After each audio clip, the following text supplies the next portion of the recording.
ګرانو کتونکو السلام علیکم. زه محمد سلمان همدرد د حق غږ پښتو چینل خبري لنډیز کې ستاسو کوربه اوس تاسو پام را اړوم د مهمو خبرونو لنډیز ته.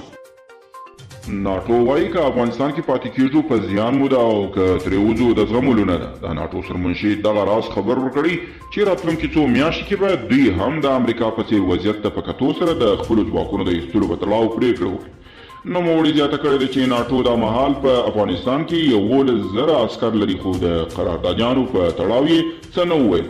امریکا له جنوبي کوریا سره د خپلو عسکرو د بودیجې په تړاو یو ځل بیا مذاکرات پیل کړي. شمخاني وایي موږ په همدې پوهېدو چې فخرزاده په نشه و مګر دښمن نوي مسلکي او تخصص میتود وکاروه. د حسن نصرالله پر وړاندې امنیتي تدابیر د فخرزاده د مړینې په تعقیب ټینګ شوي. په ورځګان کې زرګونه ماشومان د ګوزن له واکسین څخه بې برخې دي او د سولې مذاکره کوونکي ټیم غړي فوزیه کوفي هم څرګنده کړه چې د دوحې خبرې نوي پړاو ته داخلیږي.